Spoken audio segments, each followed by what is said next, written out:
Oh, wala oh.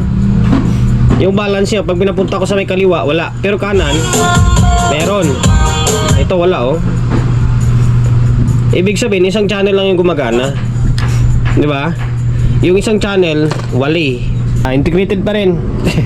Sabi ko nga, ubusin muna natin yung mga integrated dito bago tayo bumalik ng power amplifier. And then habang nag-aantay tayo ng mga parts nun. Okay, marami pa akong power up na nakapila dito kasi mga nag-aantay pa ako ng mga parts nila. Wala tayong stock. Okay, ngayon Sakura EB737. Okay, shoutout muna sa may-ari nito. Hindi ko alam kung taga saan to.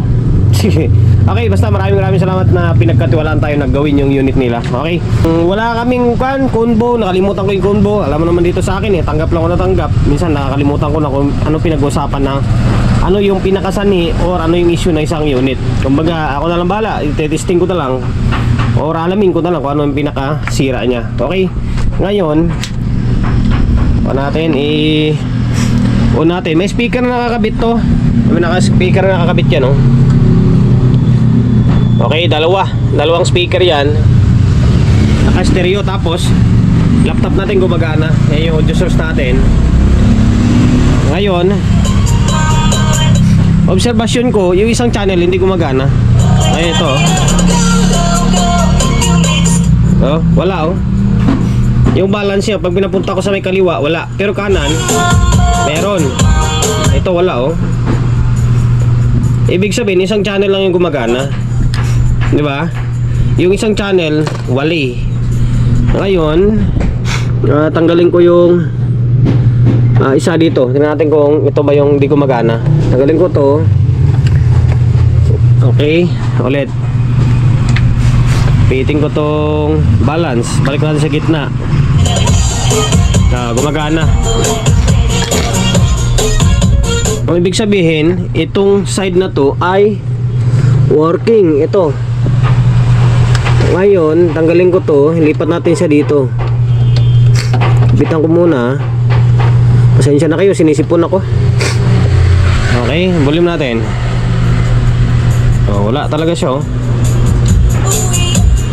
May audio pero mahina. Mahina.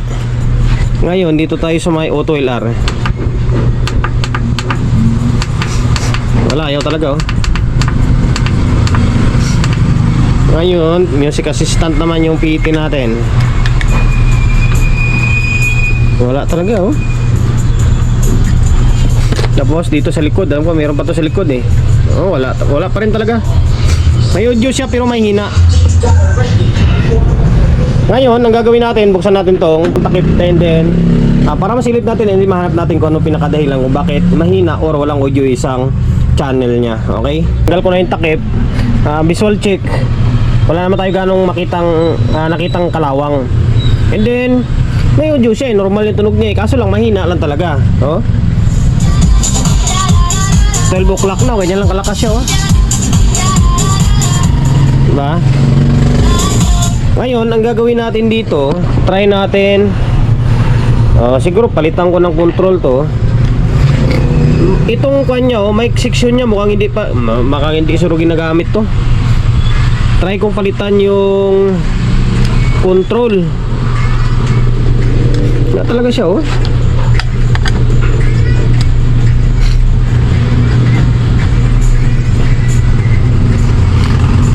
Hindi makontrol lang to.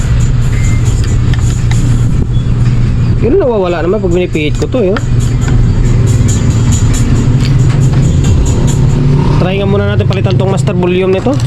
Dito.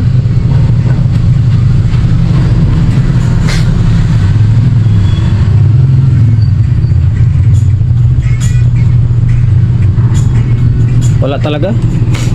Okay, try ko muna. Maghanap ako ng kahit second hand lang na pamalit dito sa may pinaka master volume nya. Okay, yung mga bunutan na to, pinagpalitan, subukan natin kung lalakas siya or hindi. Okay, trying and error na lang to kumbaga. Wala naman tayo makitang kalawang dito, di ba? Tinanggal ko na siya oh.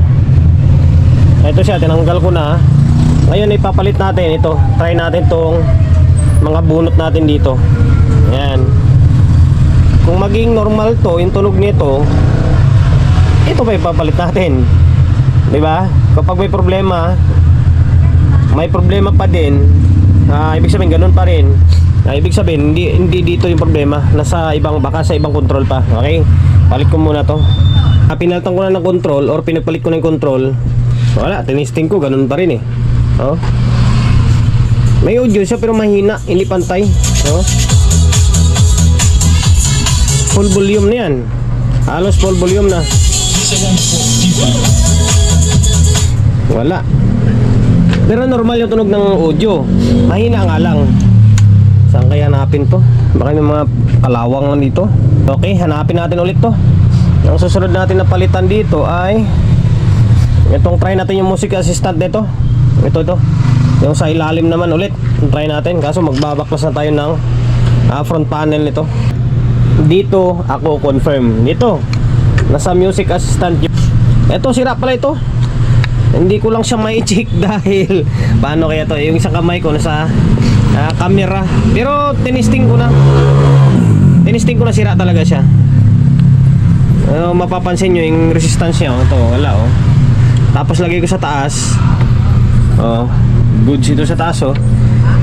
Yung itong sa taas na to is isang channel to na gumagana. Itong sa baba is sira. Ito. Wala siya oh. Hindi mo lang siya nagkaroon ng resistance. Ito sa taas meron. Di ba?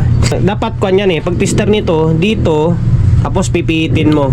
Tapos gitna, tapos sa may gilid sa kaliwa, pipiitin mo ulit yan. Kailangan gumalaw siya ng papunta pabalik. Kapag hindi mo gumagalaw tapos babalik lang, ang ibig sabihin sira, or di kaya hindi talaga gumagalaw, sira yan. Ngayon, palitan natin to. Ano ba tawag dito? 100k na stereo. 100k na stereo. Tingin ko, ito lang nadali ah. Ngayon, palitan ko muna to. Palitan natin, tapos testing natin. Okay? Binaklas, hindi pinalitan ko na. Ito siya oh.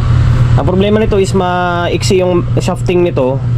Kung sakaling maging okay, iputulan na lang natin or gagrinderin na lang natin yan. Tapos, ito naman tong isa, para to sa may mic naman ito. Sa mic section, chinik ko, sira din. Sira din siya. Okay, mangyari nito, baka magpalit na lang tayo ng, although testin natin mamaya. Pero ito sira talaga. Butik na to. Ang hirap naman mag-tester ng kwan. Palitan ko na nga lang. Basta sira to. Sira din itong sa may mic nya. Mono naman ito. Para isang galawan lang tayo. Mahirap pa pabalik-balik. Pinalitan ko na yung dalawang control. Pati music assistant. Ay, music assistant. Tapos yung sa may mic assistant naman nya. Ito. Pinalitan na rin natin to. Ngayon, obserbahan natin kung may normal tunog niya. Okay? Saka na lang natin ibalik kapag tumunog na ng maayos. Kasi pag ibalik mo yan tapos hindi pa maging normal, baklas ka naman ulit. Dami pa ng tornilyo nito, daming baklasin.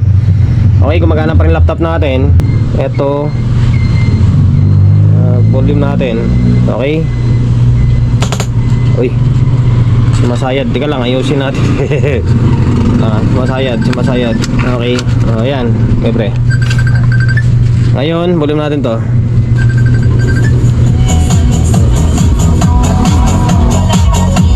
Nga, lumakas na. Lakasan ko pa yung music assistant nya. Okay. Lumakas na. Ngayon, pihitin ko yung balance. Pinuputol ko lang makapiright tayo eh. Ito, high. Tama ba? High ba to? Tika lang treble, bass, balance. Okay. Ito, treble ito. Tapos balance. Kanina, pag gawing kaliwa siya, wala eh. Dapat gawing kaliwa, meron. Okay. Ulitin natin. Meron na. Balik na yung lakas niya.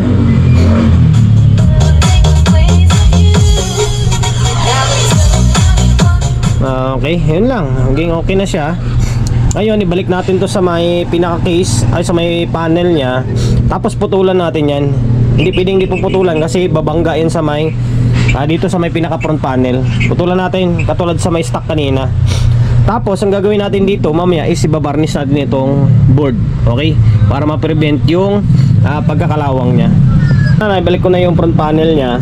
Ito pa rin, nakakabit pa rin yung speaker nito. magana yung audio source natin. Ang problema pala, yung control, hindi ko na binalik. Okay, working naman yung control eh. Problema lang, hindi na siya nag-automatic. Hindi nag-automatic to. Tingnan natin mamaya kung kaya kong palitan. Ibalik yung control, ibalik natin. Okay, ngayon ingay. Okay, hindi ko na ibalik yung motor pa eh. Ngayon, kung kanina mahina, ngayon ito na siya oh. Malakas na. Ang problema ko dito ay yung mic. Bira na yan oh. Pinalitan ko itong sa mic, sa may music assistant, ay sa may mic assistant niya. Pero yung dito sa may echo, hindi ko pinalitan. Ano nyo oh. May echo kahit na naka-off yung echo niya. Grabe yung lakas. Sound.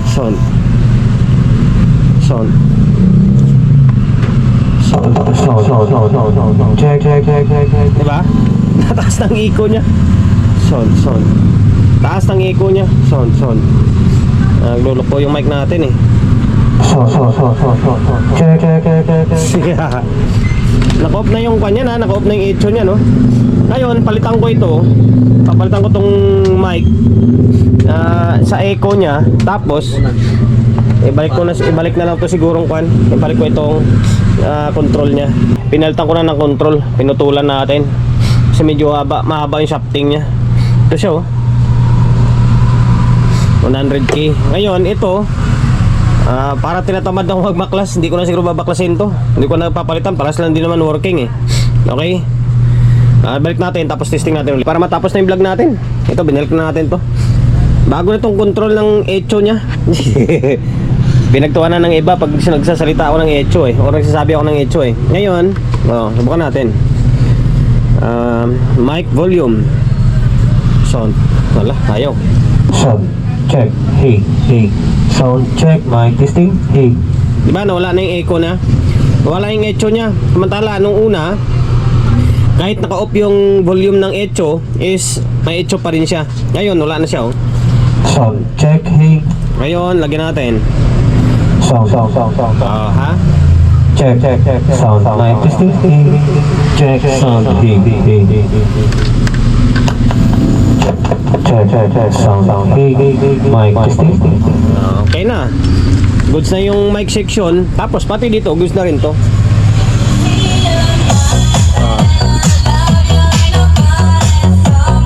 Ngayon, yung mahina kanina is nasa left side eh. Pihitin natin to papuntang kaliwa. Wala kaninang audio to gano eh. Yan. Sinagad ko yung balance sa may kaliwa. Nanyo.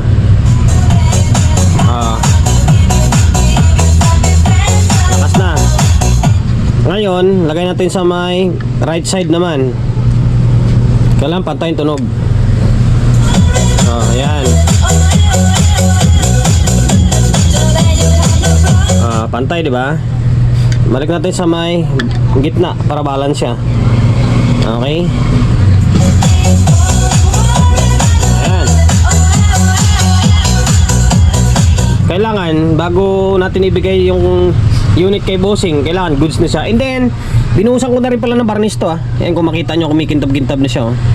Or medyo mabasa-basa tingnan. Pati dito, and then dito. Binarnish ko na yan. Okay, hanggang dito na lang. Nakapagbigay idea ulit ako. Kahit sa ganitong klaseng unit lang. Akala mo minsan kasi yung tipong ang hirap na hirap ka, saan pupunta. Yung pala, control na yung problema. Yan, binalta natin control. Baray, eto. Nandito. Tapos ito, hindi ko na nga binalik ito eh. Bahala na lang yan, kusapin ko na lang si bossing. Okay, hanggang dito na lang. AB737.